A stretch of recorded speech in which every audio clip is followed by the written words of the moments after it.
আচ্ছা, আজকে পড়া শুরু করছি। আজকে আমরা প্রথম যেই প্রশ্নটা করব সেটা হচ্ছে ট্রান্সফারেন্সবিহীন ঘনমাত্রা কোষ কাকে বলে এবং এই কোষের ইএমএফ এর সমীকরণ প্রতিষ্ঠা করো।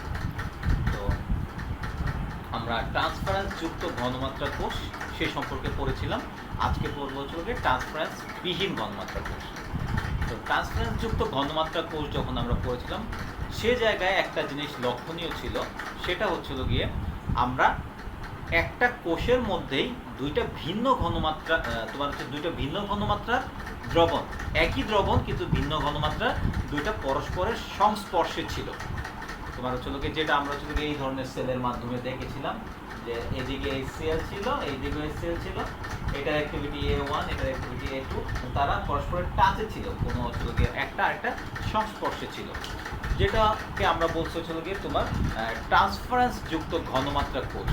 তাহলে আজকে এখন যদি আমরা করি তাহলে যে ট্রান্সফারেন্স বিহীন ঘনমাত্রা কোষ, তাহলে সহজে এই জিনিসটা অনুমেয় হয় যে এই ক্ষেত্রে দ্রবণের ব্যাপারটা কীরকম হতে পারে। যেহেতু ওই দুটা সংস্পর্শে ছিল, তাহলে এটা যেহেতু ট্রান্সফারেন্স বিহীন বলতেছি আমরা, তাহলে এখানে সংস্পর্শের ব্যাপার অবশ্যই থাকবে না। যাই হোক, এখানে তোমার এই যে প্রশ্নটা আছে ট্রান্সফারেন্স বিহীন ঘনমাত্রা কোষ, এই প্রশ্নটা কিন্তু খুবই ইম্পর্ট্যান্ট। এটা আমরা দেখেছি 14 সালে এসেছে, 16 সালে এসেছে, 18 সালেও এসেছে। সো যদি পরীক্ষা হয় 2000 সালে, তাহলে সেটার জন্য এই প্রশ্নটা খুবই ইম্পর্ট্যান্ট। আমরা সংজ্ঞায় চলে যাই। সংজ্ঞায় বলা হয়েছে যে ঘনমাত্রা কোষে একই পদার্থের দুটি তড়িৎদ্বার, যে ঘনমাত্রা কোষে একই পদার্থের দুটি তড়িৎদ্বার, মানে তড়িৎদ্বার দুইটা একই পদার্থের তৈরি হবে এবং সেগুলাকে এমন ভিন্ন ঘনমাত্রার দ্রবণে নিমজ্জিত করা হয়, মানে এমন ভিন্ন ঘনমাত্রার দুইটা দ্রবণে আমরা নিমজ্জিত করব, মানে একই ধাতুর তৈরি তড়িৎদ্বার দুইটা ভিন্ন ঘনমাত্রার দ্রবণে আমরা নিমজ্জিত করব, যেখানে তোমার দ্রবণ দুইটা কি হবে, দ্রবণ দুইটা পরস্পরের সংস্পর্শে থাকবে না, দ্রবণ দুইটা পরস্পরের সংস্পর্শে থাকবে না। অর্থাৎ আমরা যেটা বলছি এর আগে যেটা ছিল সেটা সংস্পর্শে ছিল, কিন্তু এখানে এটা সংস্পর্শে থাকবে না। আর যদি সংস্পর্শে না থাকে তাহলে এক দ্রবণ থেকে অন্য দ্রবণে আয়নের স্থানান্তর ঘটবে না, যেটা এটার মধ্যে ঘটছিল। তাহলে তোমার ট্রান্সফারেন্স বিহীনের ক্ষেত্রে তাহলে এক দ্রবণ থেকে অন্য দ্রবণে আয়নের তোমার ট্রান্সফার ঘটবে না। যদি সেটা হয় তাহলে এই ধরনের যে তোমার কোষ আছে, এই ধরনের কোষকে আমরা বলবো তোমার ট্রান্সফারেন্স বিহীন ঘনমাত্রা কোষ। আমি আবার বলতেছি, যে ঘনমাত্রা কোষে একই ধাতুর তৈরি দুইটা তড়িৎদ্বার দুটো ভিন্ন ঘনমাত্রার দ্রবণে নিমজ্জিত থাকবে, কিন্তু যেই দ্রবণে নিমজ্জিত থাকবে সেই দ্রবণটা কিন্তু পরস্পরের সংস্পর্শে থাকবে না। সেক্ষেত্রে এই ধরনের যে ঘনমাত্রা কোষ, এই ধরনের ঘনমাত্রা কোষকে আমরা বলবো ট্রান্সফারেন্স বিহীন ঘনমাত্রা কোষ। আশা করি তোমার সেই সংজ্ঞাটা ক্লিয়ার হয়েছে। এইবার গিয়ে আমরা যেটা হবে এই ধরনের যে কোষটা, সেটা সেট আপটা কী হয় সেই সেট আপে আমরা যাই। এখানে যেটা বলা হয়েছে যে দুটি এক জাতীয় সেলের সমন্বয়ে, মানে দুটি একই জাতীয় সেলের সমন্বয়ে তোমার গিয়ে এই ট্রান্সফারেন্স বিহীন ঘনমাত্রা কোষটা গঠিত হয় এবং সেল দ্বয়ের তড়িৎ দ্রবণের ঘনমাত্রাটা গিয়ে ভিন্ন ভিন্ন হয়। মানে আমরা চিন্তা করছি দুটো যদি ভিন্ন ভিন্ন তড়িৎদ্বার হয়, যেহেতু একই ধাতুর তড়িৎদ্বার, তাহলে যে তড়িৎদ্বার দুটো সিমিলার টাইপসের হবে, কিন্তু এই দুটোই ভিন্ন ভিন্ন দিকে হবে। এই জন্য বলা হচ্ছে দুটি একই জাতীয় সেলের সমন্বয়ে ট্রান্সফারেন্স বিহীন ঘনমাত্রা কোষটা গঠিত হয়। আর এখানে সেল দ্বয়ের তড়িৎ দ্রবণের ঘনমাত্রাটা যে দ্রবণে নিমজ্জিত থাকে সেই দ্রবণের ঘনমাত্রাটা একটু ডিফারেন্ট থাকে, ভিন্ন থাকে। এই ধরনের কোষের দ্রবণের ঘনমাত্রা ভিন্নতার কারণ গিয়ে যদি যে দুইটা দ্রবণের ঘনমাত্রা ভিন্ন হওয়ার কারণে এখানে গিয়ে একটা তড়িৎচালক বলের উৎপত্তি ঘটে। যদি তোমার দুইটা দ্রবণের ঘনমাত্রা সেম থাকে, দুটো দ্রবণের ঘনমাত্রা সেম থাকলে তড়িৎচালক বল উৎপন্ন হবে না, কিন্তু এখানে দুইটা দ্রবণের ঘনমাত্রা যেহেতু তোমার ভিন্ন আছে, তাহলে এখানে তড়িৎচালক বল উৎপন্ন হবে। দুইটা সরল কোষকে যদি আমরা বিপরীতভাবে যুক্ত করলে তাহলে একটি ট্রান্সফারেন্স বিহীন ঘনমাত্রা কোষ তৈরি হয়। এটা আমরা কোষটা দেখলেই আমরা বুঝবো। সরল কোষগুলোর তড়িৎদ্বার সমূহ এদের তড়িৎ বিশ্লেষের দ্রবণ আয়নের সাথে উভমুখী অবস্থায় থাকে। আমরা তড়িৎদ্বারটা দেখি, তড়িৎদ্বারটা দেখলে আমরা বুঝতে পারবো এখানে কিভাবে গিয়ে সরল কোষ দুইটা গিয়ে বিপরীতভাবে আছে। আমরা যদি গিয়ে উদাহরণ হিসেবে দেখি, উদাহরণ হিসেবে যেমন পিটি তোমার গিয়ে তারপরে আছে S2 গিয়ে তোমার এটা গ্যাসিয়াস ফর্মে আছে 188 চাপে, তারপরে আছে গিয়ে HCl এখানে গিয়ে 1, তারপর আছে KgCl তারপরে ছিল গিয়ে এজি, তারপরে আবার দেখো এই যে এতটুকু পর্যন্ত আমরা আসলাম মাঝে এজি, আমরা বলছিলাম হচ্ছে কি একই ধাতুর তৈরি দুইটি তড়িৎদ্বার। এখন দেখো এই যে ধাতুটা হচ্ছে গিয়ে সিলভার, ধাতুটা হচ্ছে সিলভার। এইবার দেখো বাকি যেটা আসতেছে সেটা হচ্ছে গিয়ে সিমিলার, বাকি যেটা দেখো এজি পরে আবার আসবে হচ্ছে গিয়ে এজিসিএল, এজিসিএল এর পরে আবার আসবে হচ্ছে গিয়ে এইচসিএল, যেখানে হচ্ছে গিয়ে এটা A2 ঘনমাত্রা। আমরা বলছিলাম হচ্ছে ঘনমাত্রাটা ভিন্ন হবে। এই যে দেখো এখানে A1 ছিল অ্যাক্টিভিটি, এখানে হচ্ছে অ্যাক্টিভিটি 2, তার মানে ঘনমাত্রাটা ভিন্ন। তারপরে আসবে হচ্ছে গিয়ে H2, যেটা হচ্ছে গিয়ে গ্যাস 1 atm, আর ফাইনালি তোমার হচ্ছে গিয়ে পিটি। তাহলে আমরা দেখতেছি যদি এইটা চিন্তা করি, এইটার পরে তাহলে হচ্ছে গিয়ে দুইটা তোমার হচ্ছে গিয়ে তড়িৎদ্বার, সরল তড়িৎদ্বার, সেটাকে আমরা হচ্ছে বিপরীতমুখী করে যদি যুক্ত করি তাহলে যেই ধরনের ঘনমাত্রা কোষ উৎপন্ন হবে সেটাকে আমরা বলবো ট্রান্সফারেন্স বিহীন ঘনমাত্রা কোষ। কোষটা দেখে বুঝতে পারছো এবং এটা বুঝাই দিচ্ছি। তাহলে এখানে হচ্ছে তোমার তড়িৎদ্বার যে ধাতু দিয়ে তৈরি হয়েছে সেই ধাতুটা কি, এখানে হচ্ছে গিয়ে সিলভার ধাতু। আচ্ছা, এখন এই ধরনের যে কোষ আছে এই ধরনের কোষের আমরা হচ্ছে গিয়ে ইএমএফ এর সমীকরণ আমরা ক্যালকুলেশন করব, ইএমএফ এর সমীকরণ। তো ইএমএফ এর সমীকরণ ক্যালকুলেশন করার ক্ষেত্রে তোমরা জানো আগে হচ্ছে গিয়ে আমরা কোষের যে বিক্রিয়া আছে কোষের বিক্রিয়াগুলো দেখাই। চলো এখানে কোষে কি বিক্রিয়া হয় সেই ব্যাপারগুলোতে যাই। তো এখানে আমরা সহজেই বুঝতে পারতেছি এখানে হচ্ছে গিয়ে এখানে HCl একটা দ্রবণ, আবার এখানে HCl একটা দ্রবণ। এই দ্রবণের ক্ষেত্রে HCl এর অ্যাক্টিভিটি A1 আর এই দ্রবণের ক্ষেত্রে HCl এর অ্যাক্টিভিটি A2। তাহলে এখানে হচ্ছে গিয়ে আমরা যদি হচ্ছে গিয়ে হাফ সেলটা লিখি, হাফ সেলটা তোমার কি হচ্ছে, হাফ সেলটা হচ্ছে গিয়ে তোমার এটা P3H2, তোমার হচ্ছে গিয়ে গ্যাস 1 atm, তারপর হচ্ছে গিয়ে HCl A1 AgCl, এটা হচ্ছে হাফ সেল। আবার হচ্ছে গিয়ে উল্টা দিক দিয়ে যদি চিন্তা করি, উল্টা দিক দিয়ে চিন্তা করলে আবার এইটা হচ্ছে গিয়ে হাফ সেল। তো প্রথমটার ক্ষেত্রে আমরা হচ্ছে গিয়ে এটা যদি চিন্তা করি তাহলে এখানে হচ্ছে গিয়ে বাম তড়িৎদ্বার, তাহলে এখানে হচ্ছে কি বিক্রিয়া ঘটবে দেখো, এটা হাইড্রোজেন গ্যাস আছে।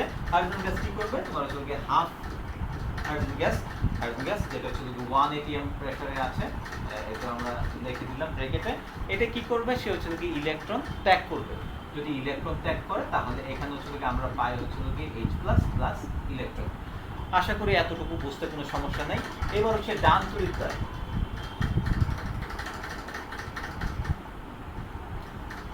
ডান তড়িৎদ্বারের ক্ষেত্রে এখানে হচ্ছে কি AgCl। আচ্ছা, AgCl হলে তাহলে এইখানে দেখো এইখানে কিন্তু আমরা দুইটা পাচ্ছি, আবার অন্যভাবে ওইখানে হচ্ছে কি আমরা দুইটা পাবো। তো হচ্ছে কি এখানে ডান তড়িৎদ্বার, এখানে হচ্ছে কি তোমার AgCl, এটা আবার হচ্ছে কি ইলেকট্রন গ্রহণ করবে, যে ইলেকট্রনটা ছাড়বে সেটা গ্রহণ করবে।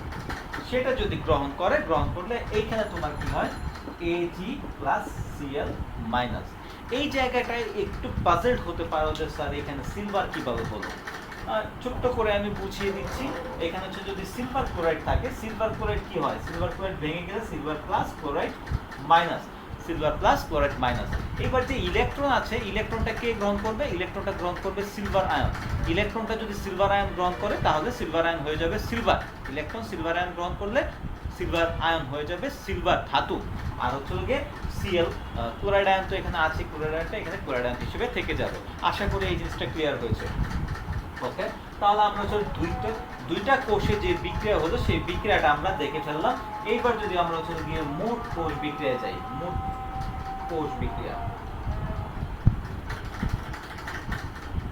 বিক্রিয়া যদি আমরা যাই তাহলে এখানে দেখো কি কি কাটাকাটি যায়, কি কি থাকে আমরা হচ্ছে এটা দেখতে পারি। তাহলে এখানে তোমার থাকতেছে কি, এখান থেকে হচ্ছে কি ইলেকট্রন কাটাকাটি যাচ্ছে। ওকে, এইখানে থাকতেছে হচ্ছে হাফ H2 প্লাস AgCl। এখানে হচ্ছে কি সলিড, এটা হচ্ছে গ্যাস, কম দিতে পারো। আর পাশাপাশি এই দিক দিয়ে থাকতেছে হচ্ছে সিলভার, এখানে সিলভার থাকতেছে। আর এই দিক দিয়ে হচ্ছে গিয়ে তোমার আমরা যদি দেখি এদিক দিয়ে কি আছে, এদিক দিয়ে হচ্ছে গিয়ে এই যে H+ আয়ন আর ক্লোরাইড আয়ন, দুইটা যদি যুক্ত হয়ে যায় একসাথে, দুইটা যুক্ত হয়ে যাবে হচ্ছে গিয়ে HCl। আর এই HClটা কোন HCl সেটাও একটা ইম্পর্টেন্ট ব্যাপার। কোন HCl আমরা হচ্ছে প্রথমটার ক্ষেত্রে ধরছি, একটু খেয়াল করো। প্রথমটার ক্ষেত্রে HCl এর অ্যাক্টিভিটি কত, HCl এর অ্যাক্টিভিটি হচ্ছে A1। HCl এর অ্যাক্টিভিটি যদি A1 হয় তাহলে আমরা এখানে ব্র্যাকেটে A1 লিখে দিই। তাহলে এই জিনিসটা ক্লিয়ার হয়ে গেল। এই হচ্ছে কি আমাদের টোটাল যে বিক্রিয়াটা আছে, সেই বিক্রিয়া। ঠিক আছে। তো হচ্ছে গিয়ে অনুরূপভাবে আমরা হচ্ছে গিয়ে একটু সক্রিয়তা বিশিষ্ট যেটা আছে সেটাকেও আমরা প্রকাশ করতে পারি। একটু সক্রিয়তা বিশিষ্ট যেই এটা হচ্ছে গিয়ে আমাদের A1 সক্রিয়তা বিশিষ্ট যে হচ্ছে গিয়ে তড়িৎদ্বারটা, সেই তড়িৎদ্বারটার ক্ষেত্রে আমরা হচ্ছে গিয়ে ডানে বামে কি বিক্রিয়া হয় সেই বিক্রিয়া আমরা দেখলাম। অনুরূপভাবে কিন্তু আমরা হচ্ছে গিয়ে ওই এই যে A2 ঘনমাত্রা বিশিষ্ট A2 সক্রিয়তা বিশিষ্ট যে তড়িৎদ্বার সেখানে কি হচ্ছে সেটাও কিন্তু আমরা দেখতে পারবো। চলো তাহলে সেটা দেখবো এবার।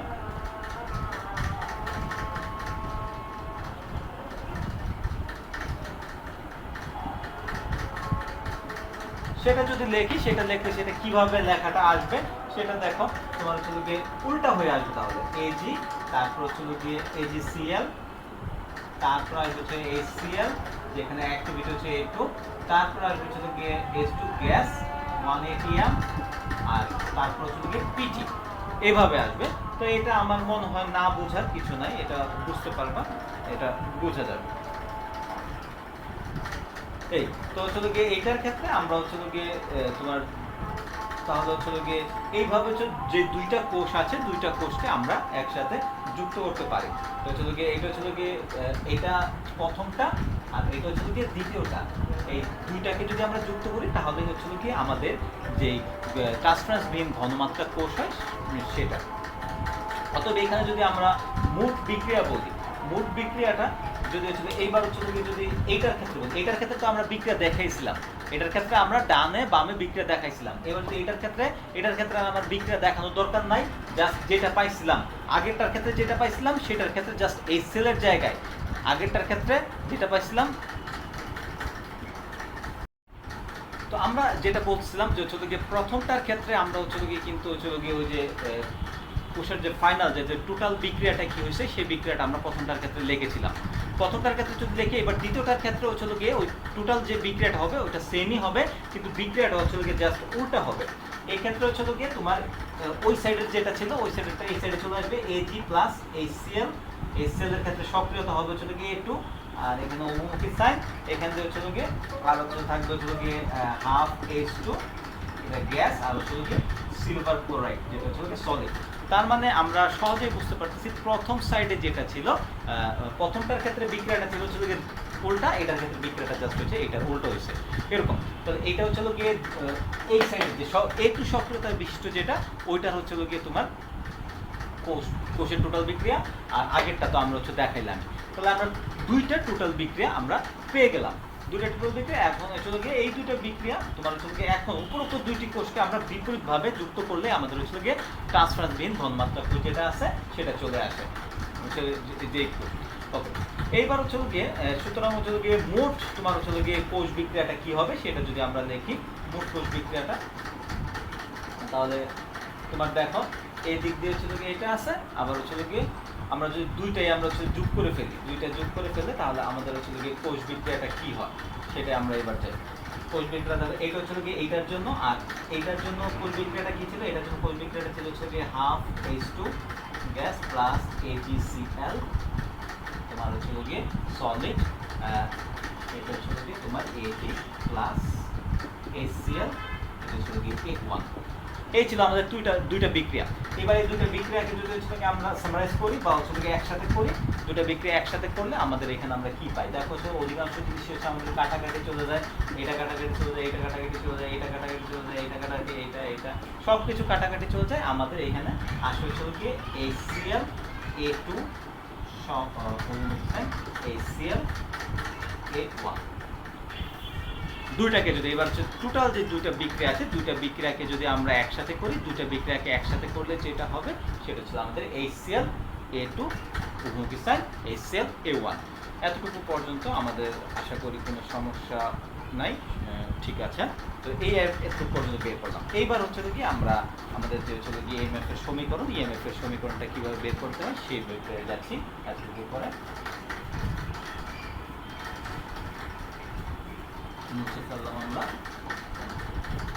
এবার অতএব A1 সক্রিয়তা বিশিষ্ট দ্রবণে 1 গ্রাম হাইড্রোজেন আয়ন তোমার হচ্ছে 1 গ্রাম আয়ন হাইড্রোজেন ও 1 গ্রাম আয়ন ক্লোরাইডের আয়ন বৃদ্ধি পায় এবং A2 সক্রিয়তা বিশিষ্ট দ্রবণে সমপরিমাণ হাইড্রোজেন ক্লোরাইড আয়নের হ্রাস ঘটবে। অর্থাৎ হচ্ছে কি একটার মধ্যে হচ্ছে কি তোমার হাইড্রোজেন আয়ন ক্লোরাইড আয়ন বৃদ্ধি পাবে এবং আরেকটা দ্রবণের মধ্যে হাইড্রোজেন আয়ন এবং ক্লোরাইড আয়ন হ্রাস পাবে। তো তাহলে হচ্ছে কি A1টা যদি বৃদ্ধি পায়, A1 সক্রিয়তা বিশিষ্ট দ্রবণে যদি হাইড্রোজেন আয়ন আর HCl আয়ন ক্লোরাইড আয়ন যদি বৃদ্ধি পায়, তাহলে হচ্ছে A2 সক্রিয়তা বিশিষ্ট যে দ্রবণ আছে সেই দ্রবণের মধ্যে হাইড্রোজেন আয়ন এবং ক্লোরাইড আয়নের ঘনমাত্রা বা সক্রিয়তা সেটা হচ্ছে গিয়ে হ্রাস পাবে। তো হ্রাস পাইলে সেক্ষেত্রে হচ্ছে গিয়ে আমরা এটাকে হচ্ছে একে A2 সক্রিয়তা বিশিষ্ট দ্রবণ থেকে আমরা এটাকে কি ধরতে পারি A2 সক্রিয়তা বিশিষ্ট দ্রবণ থেকে 1 মোল হাইড্রোজেন ক্লোরাইড A1 সক্রিয়তা বিশিষ্ট দ্রবণে স্থানান্তর ধরা হয়। তার মানে ধরা হচ্ছে A2 সক্রিয়তা বিশিষ্ট দ্রবণ থেকে A1 এ এটা হচ্ছে স্থানান্তর হয়েছে 1 মোল হাইড্রোজেন আয়ন। যদি সেটা হয় স্থানান্তর হলে তাহলে হচ্ছে সেই বিক্রিয়ার ক্ষেত্রে মুক্ত শক্তির পরিবর্তন হবে। সেক্ষেত্রে মুক্ত শক্তির পরিবর্তনটা কি হবে? অতএব মুক্ত শক্তির পরিবর্তন যখন হচ্ছে আয়ন যখন হচ্ছে একটা দ্রবণ থেকে আরেকটা দ্রবণে স্থানান্তরিত হবে তখনই হচ্ছে কি মুক্ত শক্তির পরিবর্তন হবে। আর মুক্ত শক্তির পরিবর্তন হলে সেক্ষেত্রে মুক্ত শক্তির সমীকরণটা কি হবে? আমরা লিখি ΔG সমান হচ্ছে RT ln এটা হচ্ছে গিয়ে তোমার A+1 A+2। ওই যে তোমার হচ্ছে গিয়ে ক্যাটায়ন বা হাইড্রোজেন আয়নের ক্ষেত্রে এটা হচ্ছে প্রথম দ্রবণটার ক্ষেত্রে। এবার হচ্ছে আমরা যদি দ্বিতীয় দ্রবণে যাই, দ্বিতীয় দ্রবণের ক্ষেত্রে এটা আমরা লিখতে পারবো RT ln A- প্রথম দ্রবণের A- দ্বিতীয় দ্রবণের হচ্ছে গিয়ে ক্লোরাইড আয়নের ক্ষেত্রে যদি সক্রিয়তা হচ্ছে গিয়ে ট্রান্সফার হয়, তাহলে আমরা এটাকে এইভাবে লিখতে পারি। সেক্ষেত্রে যে এই দুইটাকে আমরা হচ্ছে গিয়ে একসাথে করলে আমরা কি লিখতে পারি? RT কমন নিলাম, আর হচ্ছে গিয়ে ওইখান থেকে ln হচ্ছে গিয়ে ln A+B সূত্র হচ্ছে ln AB। তাহলে এই দুটাকে আমরা গুণ আকারে লিখতে পারবো। গুণ আকারে লিখলে আমরা এইভাবে লিখবো A+1 A-1 A+2 A-2 এভাবে আমরা লিখতে পারবো। আশা করি এতটুকু বুঝতে পারছো, কোনো সমস্যা নেই।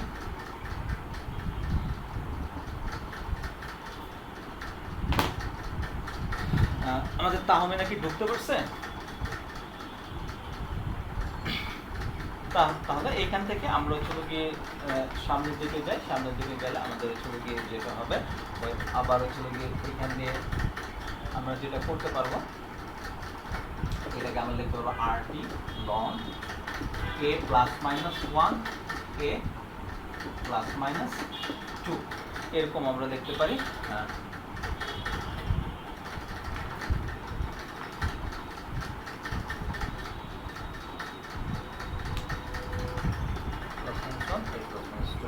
এরকম লিখতে পারবো আমরা। তাহলে হচ্ছে গিয়ে আর এখানে হচ্ছে গিয়ে দুইটাকে যখন লিখবো তো দুইটা হচ্ছে গিয়ে +-1 +-2 1 আর হচ্ছে দুইটার উপরে দেখো পাওয়ার আছে, দুইটার উপরে পাওয়ার আছে, পাওয়ারগুলো হচ্ছে গিয়ে এখানে যোগ হয়ে যাবে। প্রত্যেকটার উপরে মাথার মধ্যে কিন্তু প্রত্যেকটার মাথার মধ্যে হচ্ছে 1 করে আছে পাওয়ার। সেই পাওয়ারগুলো যদি যোগ হয়ে যায়, এটাকে দেখানো হয় নাই, কিন্তু যোগ হয়ে গেলে এইখানে 2 থাকবে, এইখানে 2 থাকবে। তো এখানে 2 থাকলে এই দুইটাকে আমি হচ্ছে এইভাবে লিখতে পারি RT ln A+-1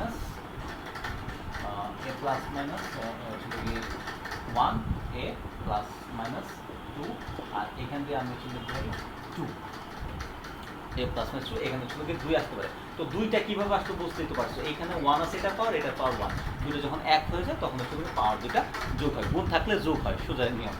আচ্ছা, তাহলে এখান থেকে আমরা ফাইনালি ΔG সমান পাচ্ছি হচ্ছে গিয়ে 2RT ln A+-1 A+-2 এতটুকু পর্যন্ত পেয়ে গেলাম। আবার হচ্ছে গিয়ে ΔG পরিবর্তে আমরা লিখতে পারি হচ্ছে গিয়ে -NFE সমান হচ্ছে গিয়ে ΔG পরিবর্তে আমরা লিখতে পারি -NFE সমান তাহলে হচ্ছে গিয়ে 2RT ln এটা হবে। যদি এটা হয় তাহলে এখান থেকে আমরা আরো ক্যালকুলেশন করি, ক্যালকুলেশন করলে কি হয় দেখি।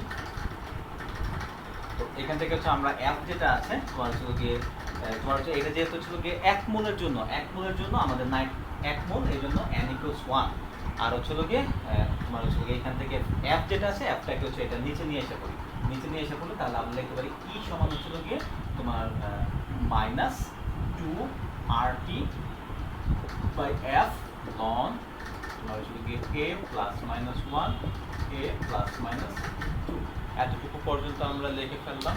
এবার যদি হচ্ছে গিয়ে মাইনাস সাইনটাকে আমরা সরাইতে চাই, মাইনাস সাইনটাকে সরাইতে চাইলে তাহলে হচ্ছে গিয়ে আমরা কি করব, মাইনাস সাইনটাকে সরাইতে চাইলে এখানে হচ্ছে গিয়ে আমরা এটা দিয়ে যদি করতে জাস্ট হচ্ছে এটা উল্টা হয়ে যাবে 2RT বাই f লন এটা উল্টা হয়ে যাবে a plus minus 2 a plus minus হচ্ছে 1। এইটাও তোমরা হচ্ছে জানো কিভাবে মাইনাস দিয়ে গুণলে জাস্ট হচ্ছে লগের যে ইয়াটা আছে এটা যদি উল্টাই আমরা লিখতে পারি। ওকে, তাহলে আমাদের ফাইনালি যেটা আসতেছে RT বাই f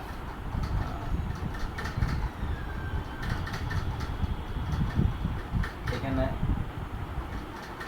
আমরা আবার হচ্ছে জানি যে হচ্ছে একটা সমীকরণ আছে a হচ্ছে প্লাস মাইনাস তোমার হচ্ছে 2 a প্লাস মাইনাস 1 এটা হচ্ছে এটা সমান আমরা দেখতে পারি হচ্ছে a2 বাই a1, এটা a2 বাই a1 লিখতে পারি। ঠিক আছে, তো হচ্ছে এইখানে এইটা হচ্ছে একটা ইকুয়েশন, যেখানে এটা হচ্ছে একটা ক্যালকুলেশন ছিল যেটা হচ্ছে আমরা পড়াই নাই, কিন্তু হচ্ছে এই ক্যালকুলেশনটাকে আমরা কাজে লাগাবো এখানে। এই যে দেখো এইখানকার যে 2 আছে এই 2টাকে হচ্ছে আমরা কি করবো, এটার মাথার উপরে নিয়ে যাবো, এটার মাথার উপর নিয়ে গেলাম। সামনে যে আরটির সামনে যে 2 আছে সেই 2টাকে হচ্ছে লনের যে রাশিটা আছে এটা পাওয়ার হিসেবে লিখলাম।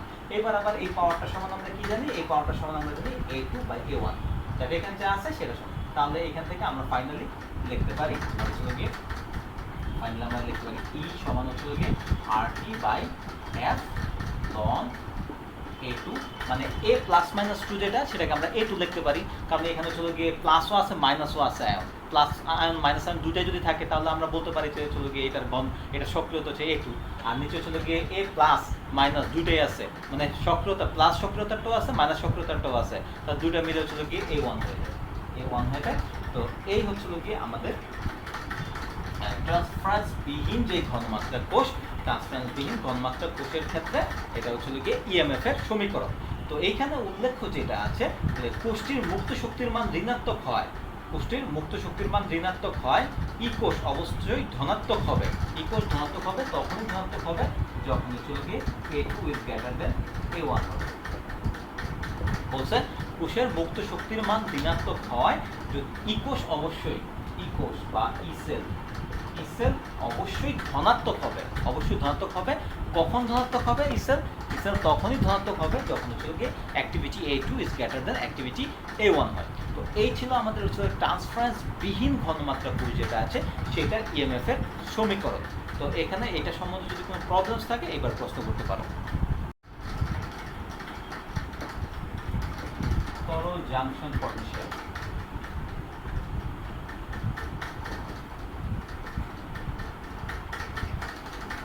তরল জাংশন পটেনশিয়াল এখন হচ্ছে ফার্স্টে আমাদের হচ্ছে এই জিনিসটা আমরা কিন্তু অলরেডি এই টার্মটা সম্বন্ধে আমাদের একটা আমরা আইডিয়া পেয়ে গেছি যে এই টার্মটা আসলে কি। তো এবার হচ্ছে এই টার্মটাকে একটু আমরা ডিটেলস বোঝার চেষ্টা করব।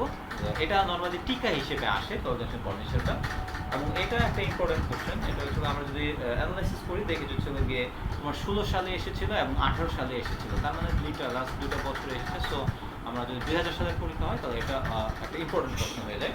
তো তরল জাংশন পটেনশিয়ালটা কি এবং কোন ক্ষেত্রে সেটা হচ্ছে গিয়ে থাকে।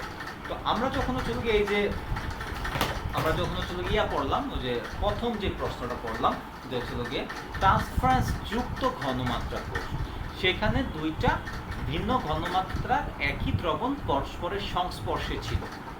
আর পরবর্তীতে যখন পড়লাম আরেকটা প্রশ্ন, সেটা হচ্ছে ট্রান্সফারেন্স বিহীন ঘনমাত্রা কোষ, সেক্ষেত্রে দুইটা ভিন্ন ঘনমাত্রার দ্রবণ আলাদা আলাদা ছিল, দুইটার স্পর্শে ছিল না।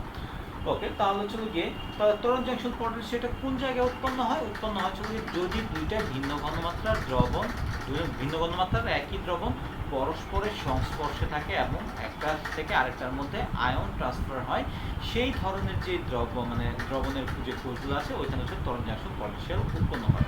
বইটা যদি আমরা দেখি বইয়ের মধ্যে কি বলছে, একই তড়িৎ বিশ্লেষের দুইটি ভিন্ন গাঢ়ত্ব বিশিষ্ট দ্রবণ পরস্পরের সংস্পর্শে রাখলে, ঠিক আছে, যদি পরস্পরের সংস্পর্শে রাখি তাহলে হচ্ছে গিয়ে তোমার অধিকতর গাঢ়ত্ব বিশিষ্ট যে দ্রবণ আছে, অধিকতর গাঢ়ত্ব বিশিষ্ট দ্রবণ থেকে কম গাঢ়ত্ব বিশিষ্ট দ্রবণের দিকে আয়নের ট্রান্সফার ঘটে, যেটা আমরা দেখেছিলাম। ওই যে আবার সেটা বারবার আমাদের আঁকতে হচ্ছে। HCl এখানে হচ্ছে গিয়ে এটা A1 বলছিলাম, এটা A2 বলছিলাম। আমরা বলেছি এই দিক থেকে H+ যেটা আছে এটা এই দিকে যায়, এটাকে আমরা বেশি ঘনমাত্রা ধরেছিলাম। আচ্ছা, তো হচ্ছে গিয়ে যদি ক্যাটায়ন অ্যানায়ন অপেক্ষা দ্রুতগামী হয়, তবে ক্যাটায়নটি অ্যানায়ন অপেক্ষা দ্রুত নিম্নতর গাঢ়ত্বের দ্রবণে পরিবর্তিত হবে। অর্থাৎ বলা হচ্ছে যদি হচ্ছে গিয়ে ক্যাটায়নটা অ্যানায়নের চেয়ে হচ্ছে গিয়ে দ্রুত বেশি হয়, বুঝলে তোমার দ্রুততা, আয়নের দ্রুততা সম্বন্ধে তো আমরা প্রিভিয়াস চ্যাপ্টারগুলোতে পড়ে এসেছি। যদি হচ্ছে ক্যাটায়নের মানে হচ্ছে গিয়ে তোমার ইয়াটা যেটা আছে তোমার ক্যাটায়ন যদি অ্যানায়ন অপেক্ষা দ্রুতগামী হয় তাহলে ক্যাটায়ন আগে যাবে অ্যানায়নের চেয়ে। তবে ক্যাটায়নটি অ্যানায়ন অপেক্ষা দ্রুত হলে নিম্ন ঘনমাত্রার দ্রবণে পরিবর্তিত হবে, ফলে এই দ্রবণটি ধীরে ধীরে উচ্চতর গাঢ়ত্ব বিশিষ্ট দ্রবণের তুলনায় ধনাত্মক আয়ন যুক্ত হয়ে পড়বে। আচ্ছা, খেয়াল করো, এটা যদি অধিক গাঢ়ত্ব বিশিষ্ট হয় আর এটা যদি কম গাঢ়ত্ব বিশিষ্ট হয়, এখন আমরা বলছি H+, এইটা হচ্ছে গিয়ে এটা দ্রুতগামী, এটা দ্রুতগামী হলে কি হবে, সে তাড়াতাড়ি এই দিকে চলে যাবে। সে তাড়াতাড়ি যদি এই দিকে চলে যায় তাহলে কি হবে, এটা হচ্ছে নিম্ন গাঢ়ত্ব, এটা হচ্ছে নিম্ন গাঢ়ত্ব বিশিষ্ট, এটা হচ্ছে কি উচ্চ গাঢ়ত্ব বিশিষ্ট, তাহলে কি হবে, নিম্ন গাঢ়ত্বের দ্রবণের দিকে যেহেতু H+ আয়নটা যাচ্ছে, নিম্ন গাঢ়ত্বের দ্রবণের দিকে যেহেতু H+ আয়ন যাচ্ছে, তাহলে নিম্ন গাঢ়ত্বের দ্রবণের দিকে কিন্তু ধনাত্মক আয়নের যে পরিমাণ, ধনাত্মক আয়নের পরিমাণটা বেড়ে যাচ্ছে। আবার আমরা বলি এটা উচ্চ গাঢ়ত্ব বিশিষ্ট, এটা নিম্ন গাঢ়ত্ব বিশিষ্ট।